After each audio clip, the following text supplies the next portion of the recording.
Marina Garcés, una gran filósofa que no necesita presentación.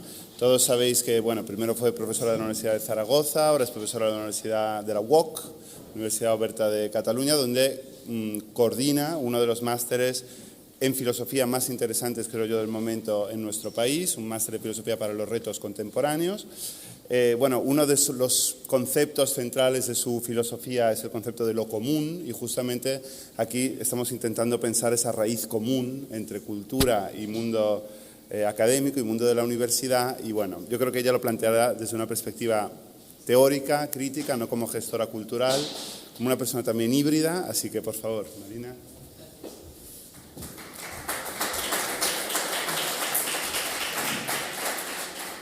Muchas gracias a Valerio por la presentación y gracias a los organizadores de este acto por haberme dado la ocasión de teneros aquí un rato más esta tarde cuando ya tiene todo el mundo ganas de irse, así que intentaré ser ágil, esquemática y propositiva en alguna medida para contribuir a que este encuentro de hoy no sea solo un intercambio, que es muy importante, sino también deje líneas, deje pistas, deje referentes comunes sobre los que quizá poder seguir trabajando desde la escala que podamos y desde las alianzas que encontremos. Mis palabras no serán las de una experta en gestión cultural, porque no lo soy, ni en políticas culturales universitarias, porque tampoco lo soy, sino las reflexiones de alguien que hace muchos años que reparte su actividad entre el mundo académico, que es mi dedicación principal en filosofía, entre el mundo cultural, donde he coordinado, he dirigido, he participado y sigo haciéndolo en muchos programas, tanto formativos como de experimentación cultural en distintas instituciones, grandes y también muy pequeñas y frágiles, que casi no hemos hablado de ellas, el mundo de las entidades, los colectivos, los proyectos que también se dan bajo formas no institucionales, y también el activismo. Por lo tanto, no hablaré desde un modelo, sino desde esos cuerpos multiplicados de quienes hacemos muchas cosas en mundos que se tendrían que conectar pero funcionan de maneras tan separadas, y desde estas almas divididas, que también tenemos que repartir nuestras capacidades, nuestras habilidades y también nuestros tiempos personales, familiares y colectivos entre todas estas vidas que cuesta tanto de conjugar. Entiendo que el encuentro de hoy tiene una vocación reflexiva, no solo teórica y tampoco no solo práctica, de reunir reflexiones en torno a la posibilidad de enfocar, reforzar, incluso cuestionar posibles líneas de actuación acerca de la relación entre universidad y cultura desde el punto de vista de las universidades, del sistema académico y de todo lo que ocurre en ellas. Yo lo que voy a hablar es desde ahí. Podría haber hecho esta misma ponencia desde mi experiencia en los afueras. Hoy la haré como académica, como persona que dedica su tiempo principal a la docencia y a la investigación, pero, como decía, en esa relación constante con los satélites, los afueras o esos mundos llamados de la cultura. Y lo haré de una forma muy esquemática, a partir de una pregunta, a partir de la cual reflexionar, dos conceptos para cuestionar o poner bajo una luz crítica, tres obstáculos que deberíamos vencer y cuatro tensiones que podríamos explorar. Este va a ser un poco el esquema de mi intervención. Antes, un preámbulo quizá innecesario para los que estamos aquí, pero pienso que para acabar es importante volverlo a recordar, que ni universidad ni cultura son nada que pueda ser definido como unidades ni de pensamiento ni de acción. Ni la universidad es una sola institución, es un sistema integrado por múltiples entidades muy diversas, y la cultura tampoco es un solo sector ni un solo universo de sentido.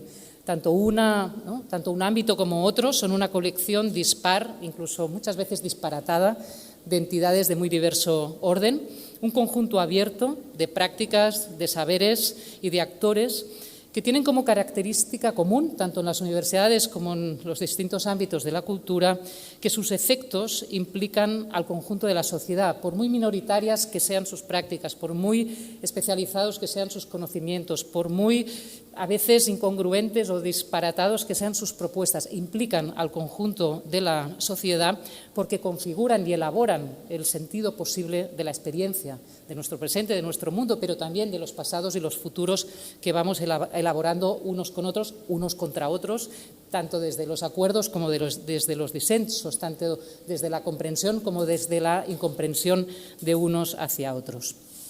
Pienso que... Estaba aquí con una luz casi divina, que no, me estaba sintiendo un poco así. En este sentido pienso que universidad y cultura coinciden en ser lo que yo llamaría obradores de lo posible, ¿no? Es decir, canteras de conocimiento y de experiencia en permanente transformación. Pero si nos quedáramos aquí, todo es muy bonito, al mismo tiempo son sistemas institucionales, sistemas, ¿no?, que dependen de grandes maquinarias administrativas, pero también conceptuales y también ideológicas y también de muchos tipos que las cierran en sí mismas. Se ha hablado mucho aquí del cierre de la clausura universitaria, yo me referiré bastante a ello, que las cierran y que además generan mundos no solo administrativamente distintos, no solo institucionalmente diversos, sino incluso a nivel afectivo, estético y político muy separados. La pregunta con la que quiero empezar, decía una pregunta, dos conceptos, tres obstáculos, cuatro tensiones. La pregunta con la que quería empezar es muy sencilla y la digo desde la experiencia universitaria. La universidad, o aquellos que estamos en las universidades trabajando, estudiando, desarrollando distintas actividades, la universidad como tal se siente parte de la cultura. Es decir, no se puede hacer más o menos actividad cultural, se siente parte de la cultura. Es evidente que todo lo que se produce en cuanto a conocimiento en la universidad y se transmite por distintos canales impacta, por supuesto, en la cultura de nuestro tiempo y de nuestras sociedades. También forma parte de la actividad académica elaborar análisis de todo tipo sobre fenómenos culturales de muy diverso orden y desde distintas disciplinas. Pero a mí me interesa la pregunta subjetiva, que es una pregunta política, es una pregunta epistemológica, es decir, ¿realmente nos sentimos elaboradores de cultura, obradores de experiencia cultural, lugares de experiencia no solo de producción cultural, sino de experiencia cultural? Esa vida universitaria de la que se hablaba, no solo qué vamos a hacer ahí para pasarlo bien, sino realmente nos sentimos parte. ¿Por qué estamos siempre refiriéndonos a una afuera y a una adentro? ¿Qué pasa ahí, ¿no? ¿Qué hay en esa brecha?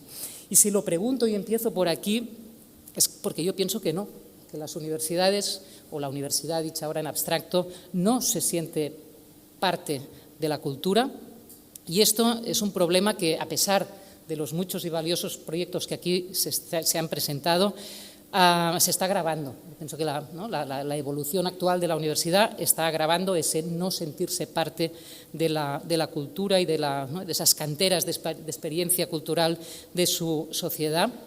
Y esto es altamente inquietante, es decir, no es un problema solo aquí de cómo hacemos más cosas interesantes, es inquietante porque, como ha salido en estas charlas anteriores, los problemas que enfrentamos en este momento no son ni para mañana, ni son retóricos, ni son puramente agradables, estéticos y enriquecedores. Estamos en un momento de problemas realmente transversales, complejos, urgentes y muy graves, de convivencia, de imaginarios de futuro, de sostenibilidad, de supervivencia, de deseo de vivir, de malestares, de enfermedades, no solo físicas, mentales, sociales, culturales, de las que realmente formamos parte, y no porque seamos los salvadores de nadie, sino porque la universidad es parte activa y pasiva de todo este entramado en el que estamos viviendo hoy. Y yo pienso que mientras muchas instituciones y entidades culturales, también recuerdo grandes y pequeñas, han ido entendiéndose en los últimos años, y pienso que ha sido una cosa buena, como realidades inseparablemente educativas e inscritas en el tejido de lo social. Esto es una evolución que hemos visto en muchos museos, en muchas entidades de muchos tipos, cosa que en otros momentos también vivían en sus burbujas. Sigue habiendo muchas burbujas culturales, pero pienso que ha habido un esfuerzo muy grande para incorporar no solo el servicio educativo, sino realmente entender que las entidades culturales son lugares educativos y son a la vez instituciones sociales insertas en la trama de lo social, con más o menos fortuna, con más o menos éxito, con más o menos cinismo muchas veces también, ¿no? Pero eso está pasando. En cambio, pienso que en la universidad se ha ido desentendiendo, o sea, más bien la universidad está haciendo el proceso contrario, se ha ido desentendiendo tanto de la educación como de la cultura y, lo que es más grave, de su propia función educativa. Ya sabemos qué valor tiene hoy la docencia en las universidades y cómo es tratada la carga docente, ¿no?, del personal docente investigador, a quién se asigna, a qué precios, a qué sueldos, etcétera, etcétera. Incluso su propia función educativa y, como estamos viendo hoy, su propia función cultural. Yo pienso que esto tiene que ver con un doble divorcio o distanciamiento, pero yo pienso que ya se acerca al divorcio, que describiré muy rápidamente. El primero es el divorcio entre profesión y cultura. Aquí se ha hablado poco de profesiones. La universidad, por lo menos la universidad moderna, ha sido siempre una institución profesionalizadora, no solo, pero digamos, es de donde salen un determinado tipo de profesionales. Esto ha ido mutando a lo largo de los 2 últimos siglos, incorporando más profesiones, otros saberes, otras prácticas, en principio menos elitistas. Yo creo que ahora estamos volviendo a una reelitización de la universidad. Pero esto para mí no es el problema. Claro que necesitamos buenos profesionales y de todo tipo y en todos los campos teóricos y prácticos del conocimiento. El problema es la tecnificación de las profesiones. Es decir, entender que un profesional no necesita saber nada más que aplicar de forma técnica, casi mecánica y acrítica su propia profesión.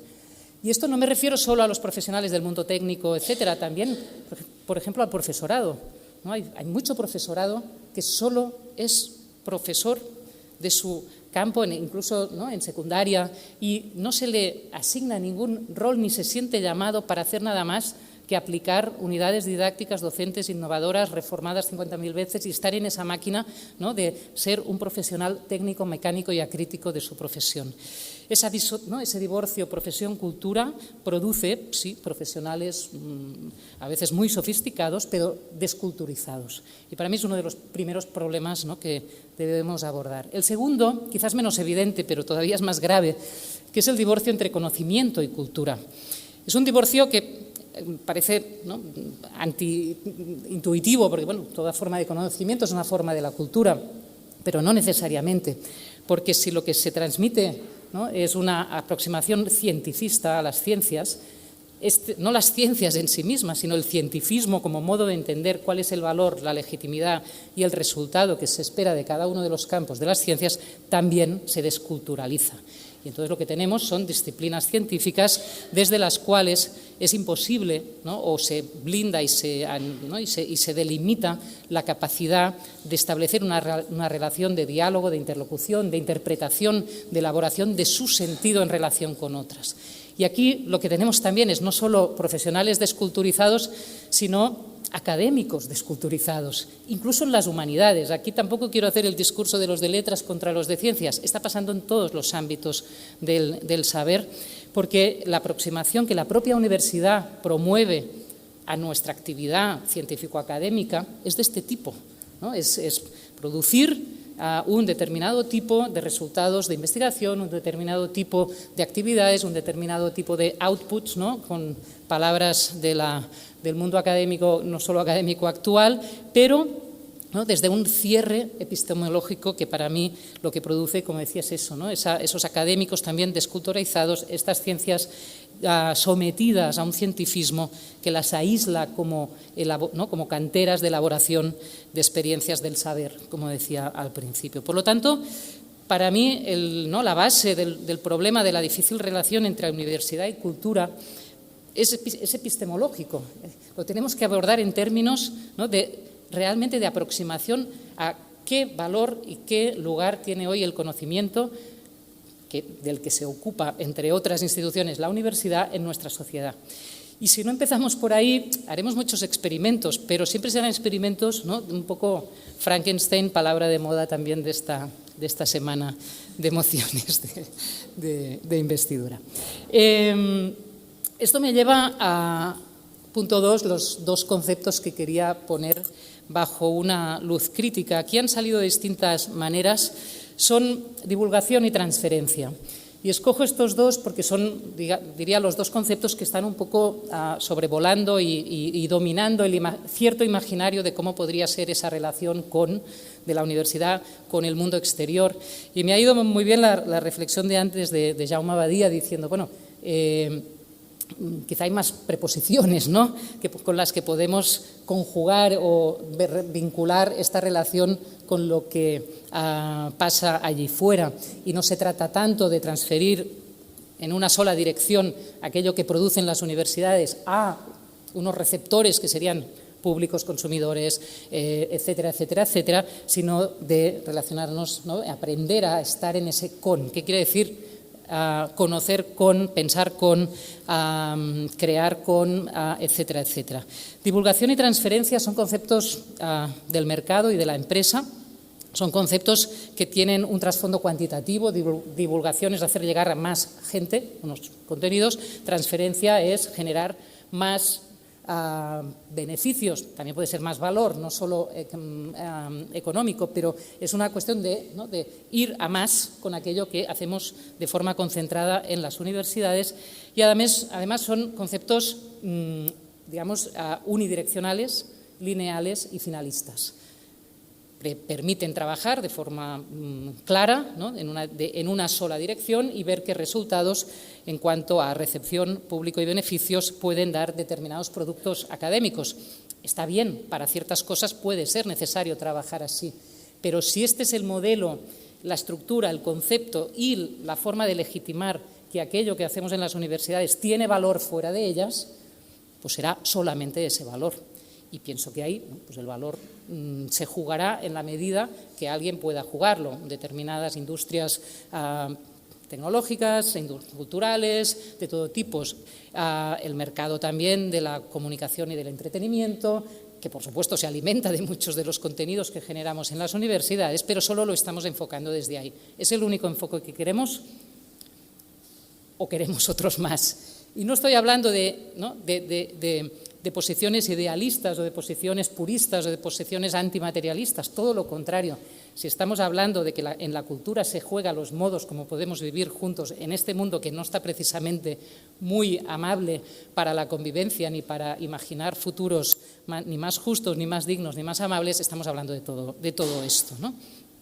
Por lo tanto, yo propondría, ¿no?, frente a esta cultura unidireccional de la divulgación y de la transferencia, 3 desplazamientos.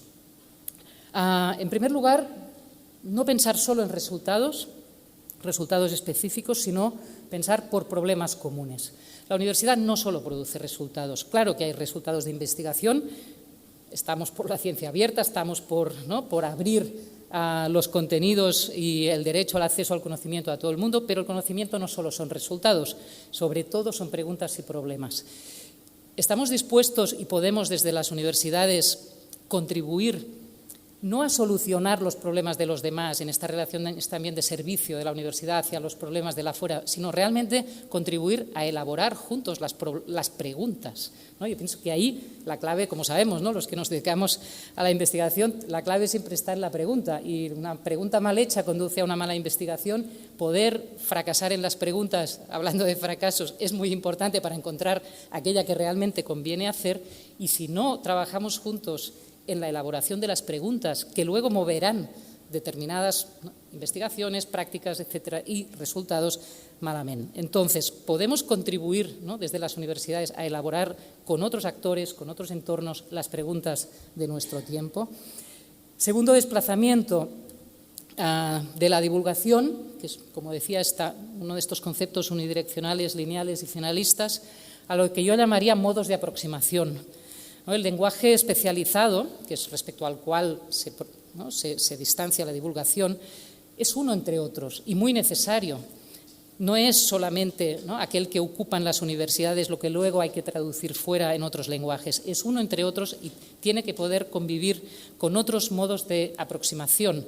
Cualquier saber, cualquier ciencia tiene muchos modos de aproximación posibles, como una montaña, ¿no? La podemos subir por el lado escarpado o la podemos subir por el lado suave, pero estamos todos subiendo la montaña, ¿no? Si no, no estamos haciendo nada. Entonces, yo pienso que una ciencia que no sepa relacionarse con una pluralidad de modos de aproximación posibles a sus cuestiones pasa a ser pura técnica y además crea, ya se ha hablado aquí en algún momento, una zona cerrada de elitismo que solo puede relacionarse con los otros de forma vertical y jerarquizada, incluso de forma paternalista, que es lo que a veces se hace cuando se hace mala divulgación, ¿no? Que es, ahora os vamos a contar al pueblo, ¿no?, lo que nosotros nos contamos de otra manera.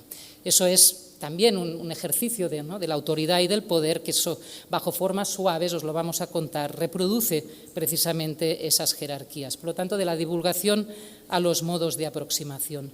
Y finalmente, yo pasaría o ampliaría, ¿no?, o desbordaría el imaginario de la transferencia por el de las alianzas. De nuevo, una relación lineal basada en el dentro-fuera, mismo otro, solo puede funcionar de forma instrumental. Y pienso que entonces toda forma de colaboración se reduce a un intercambio, a una aplicación o a una suma de intereses, que a veces son muy necesarios. Pero de nuevo, si nos reducimos reducimos la colaboración a eso, pues es una relación realmente puntual e instrumental. Yo pienso que lo que necesita una experiencia cultural de los saberes, tanto teóricos como prácticos, lo que necesitan realmente es un sistema de alianzas múltiples. Las alianzas se pueden hacer entre agentes muy desiguales, entre instituciones muy grandes y colectivos muy pequeños, pero no es lo mismo una alianza que una relación instrumental.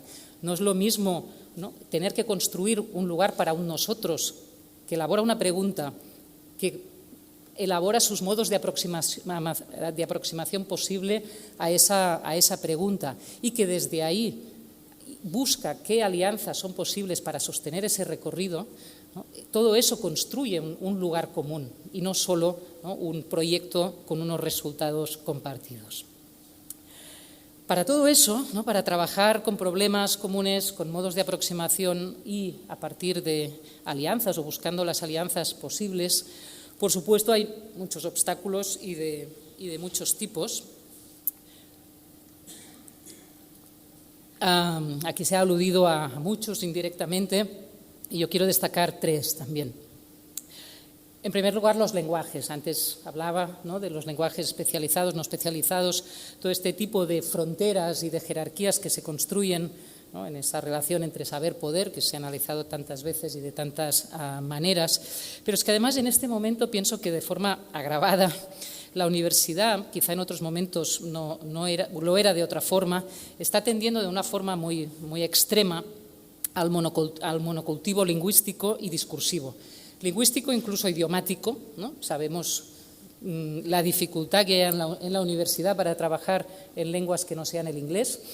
Y el reparto geopolítico de lo que significa hoy trabajar en diversas lenguas, casi como si fuera un folclorismo o algo que se hace en el bar, ¿no?, o algo que se hace para descansar un rato, etcétera, etcétera, pero también discursivo, es decir, no solo el monocultivo lingüístico, sino el monocultivo discursivo que conduce a una estandarización del pensamiento que la aleja precisamente de los entornos de experimentación, de encuentro y de transformación que necesita una experiencia cultural de los saberes.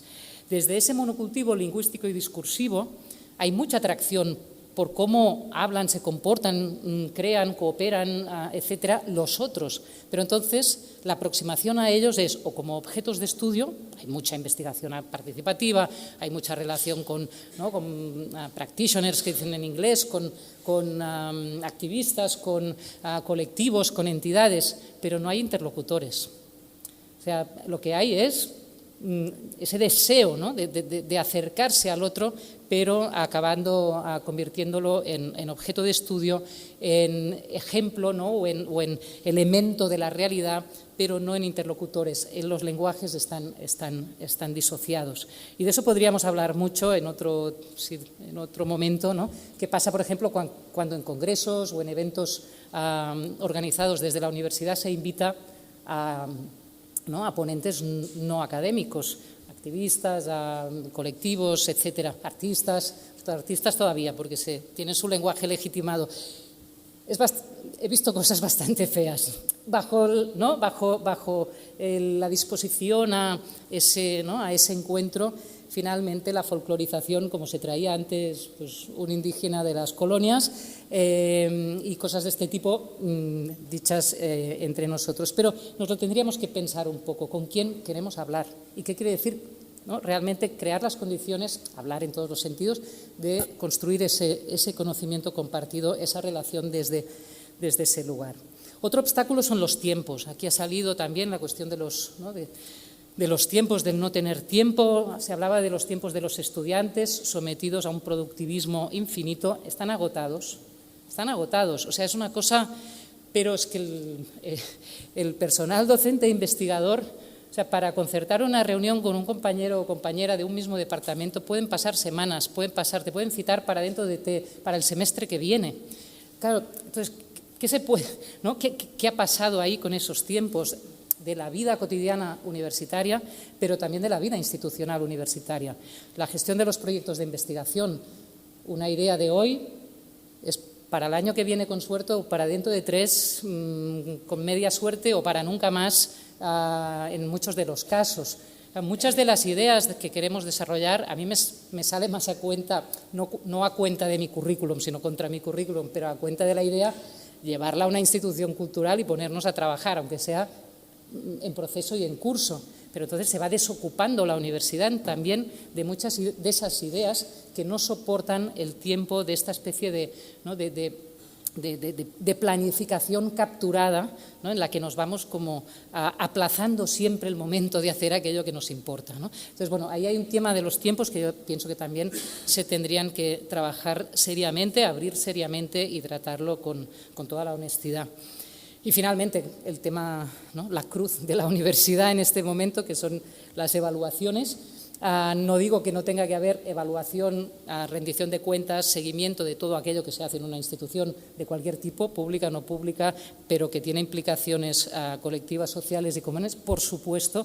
Otra cosa es trabajar para la evaluación, escribir para la evaluación, generar proyectos de investigación para la evaluación y evaluar toda la actividad que se hace en los departamentos, en los programas de estudios, en todos los ámbitos y todos los minutos y cada una de las dimensiones de la vida académica bajo los criterios, los conceptos de una evaluación. Porque no solo se está bajo examen, se asumen los conceptos bajo los cuales están diseñadas esas evaluaciones. Entonces, ¿qué elaboración de sentido común de nuestros saberes, experiencias, etcétera, podemos hacer cuando ya tenemos las palabras clave escritas en el protocolo que tenemos que seguir para ser evaluados? Y ahí pasan dos cosas. Quien trabaja así, ¿cómo va a querer hacer nada más? Es decir, cualquier cosa más no cuenta, cualquier cosa más es un exceso, cualquier cosa más está fuera de eso que es evaluable y, por lo tanto, rentable. Pero pasa también lo contrario, y cada vez lo vemos más en las universidades. ¿Quién va a querer hacer solo eso? Es decir, la gran renuncia ha empezado ya en la universidad. Y no solo por condiciones de precariedad económica, que por supuesto, sino también porque para trabajar así, para empezar una tesis así, para trabajar en mis temas así, para relacionarme con los colegas así, me voy, ¿no? Entonces, estamos viendo muchos doctorandos estupendos, investigadores jóvenes, profesores asociados, etcétera, y gente incluso en posiciones un poco más ya tranquilas, desertan, ¿no?, de algún modo. Entonces, y lo pueden hacer parcialmente, como yo, digamos, llevándonos determinadas actividades a otros entornos, porque son más efectivos y más vivos, pero también de forma realmente ya de dejar la universidad. Entonces, yo pienso que esto también nos lo tendríamos que plantear bastante seriamente como una pérdida, ¿no?, como una pérdida de energía, de ideas y de deseo. Donde hay deseo, muchas veces se encuentra con un muro que hace que se vayan.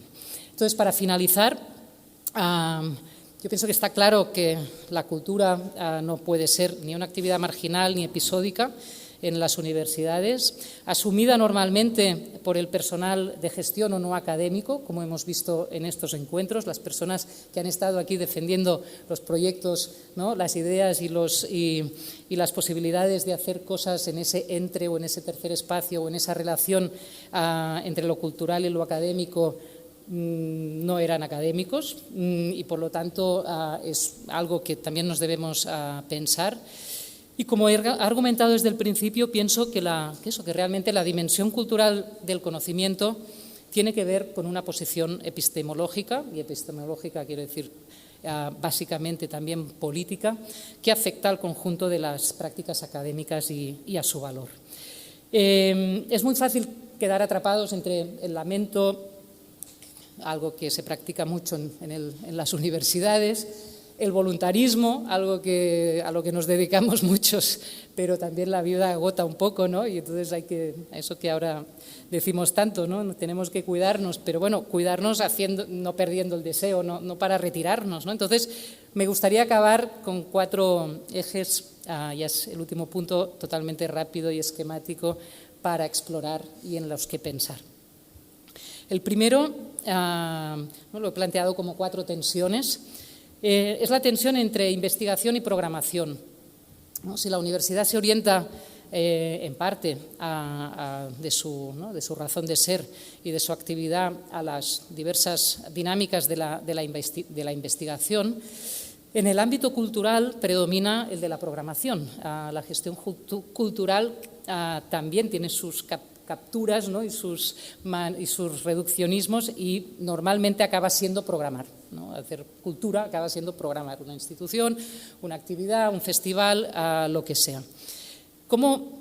Más que traducir la investigación en programación y la programación beber de la investigación, ¿cómo contagiar o cómo combinar, ¿no? ambas orientaciones en procesos compartidos, no solo de intercambio, sino que sean mutuamente útiles y efectivos? Yo pienso que esto sería para mí una de las tensiones en las que trabajar y realmente innovar en los procesos, ¿no? Ver cómo investigación y programación pueden darse aire una a otra y generar maneras de hacer, maneras de trabajar y maneras de elaborar esos modos de trabajar. La segunda tensión sería entre docencia y aprendizajes, la otra, digamos, la otra alma de la universidad, como decía antes, no muy bien tratada en los últimos tiempos, pero es la docencia, ¿no? Y es su otro eje definidor. Pero hoy pienso que es claro que vivimos en una sociedad donde no solo la cultura como creación, sino también los aprendizajes están en muchos otros ámbitos y suceden hoy en nuestra sociedad de muchas otras maneras. Esto es lo que intenté pensar un poco en mi libro Escuela de Aprendices, ¿no? La sociedad entera es una escuela de aprendizajes que tienen lugar y suceden en muchos entornos, momentos y de maneras diversas. Entonces, la universidad tiene tendencia capturadora, ¿no? Un poco, o al revés, o alejadora. Mi pregunta sería, ¿se puede integrar la universidad sin subordinarlo, ¿no? o sin subordinarla a esta trama de los aprendizajes situados más horizontales, más distribuidos, ¿no? y conectar desde ahí, no proyectar desde ahí su docencia o capturar desde ahí su investigación, sino realmente integrarse en esa trama de los aprendizajes situados, horizontales y distribuidos? Ese para mí sería otro eje en el que trabajar desde programas concretos, quizá como también ya se está haciendo en muchos ámbitos. La tercera tensión que pienso que es interesante de trabajar es la tensión entre conocimiento y creación, no entre ciencia y arte. La ciencia y arte es una manera exterior de nombrar y para mí ya muy codificada de entender qué es ciencia y qué es arte. Yo hablaría de conocimiento y de creación, porque generar conocimiento, sea del tipo que sea, desde el más técnico-científico hasta el más humanístico, literario, etcétera, toda forma de generar conocimiento es ya una práctica creativa. No hay generación de conocimiento que no implique una dimensión creativa, aunque sea muy analítico, aunque sea muy empírico, pero implica una dimensión creativa porque está construyendo una mirada, está elaborando una experiencia. Por lo tanto, toda esa dimensión creativa, que no quiere decir artística necesariamente del conocimiento, si la trabajáramos desde cada una de las disciplinas, ya no viviríamos tan cruentamente esta especie de no relación con la cultura. Toda práctica de conocimiento es ya una práctica de creación. No todo es arte, pero no solo el arte crea. Y entonces la pregunta sería eso, ¿no? ¿Cómo pueden integrarse estas dimensiones creativas en cada uno de los ámbitos y de las disciplinas del saber? Y no basta para ello con traer un artista a nuestras aulas, que ahora es un poco la solución para todo, ¿no? Pon un artista en tu vida y ya tendrás una disciplina creativa. Ojalá, artistas en todas las aulas y en todas partes. Pero no basta con esto, ¿no? La cuestión es abrir, precisamente, hacer experiencia, tanto a través de la docencia como de la investigación, de esta dimensión creativa de cualquier forma de conocimiento, por tanto, también con su riesgo y con su fragilidad incorporadas. Y finalmente, la última y cuarta tensión, a explorar la tensión entre los modos de saber y los modos de convivir. Los modos de saber, y ya no me refiero solo a disciplinas ciencias, sino todos, ¿no? Los modos de saber implican y tienen consecuencias sobre los modos de convivir y con sus conflictos. Y yo diría que precisamente los modos de convivir y sus conflictos son el asunto clave de la cultura. La cultura trata de eso, se ocupa de eso, no necesariamente lo resuelve y no necesariamente sino que realmente su materia prima son los modos de convivir y sus conflictos. Y me parece que la universidad, como decía al principio, está desertando de su responsabilidad y de su compromiso como lugar de convivencia ella misma, ¿no? Antes se hablaba también de cómo hacer vida en la universidad. Vida es vida, vida vivible, vida en la que se pueda convivir, en la que se desee estar, no para encerrarse, sino realmente porque allí haya algún tipo de deseo y de saber que se transformen. Es una tendencia que es larga, yo diría que la pandemia la ha intensificado, pero no culpemos solo al virus de todos los males que llevamos tiempo cultivando.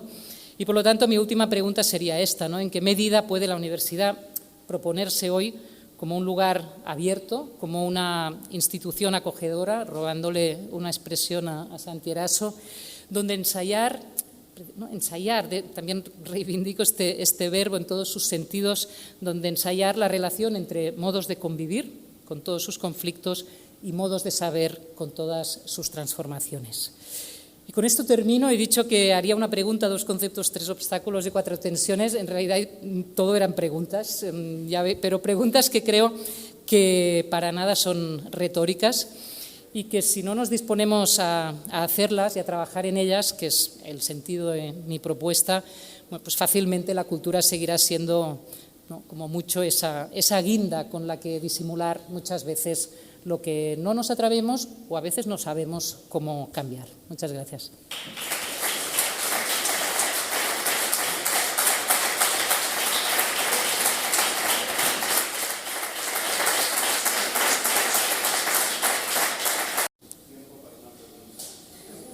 Una.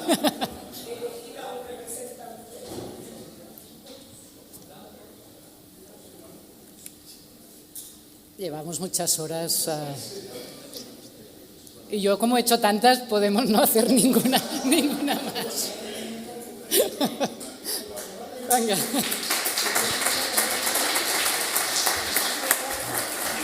Bueno, nada, simplemente una palabra para cerrar, para agradecer en nombre del Círculo de Bellas Artes esta jornada tan rica, tan compleja, tan larga también.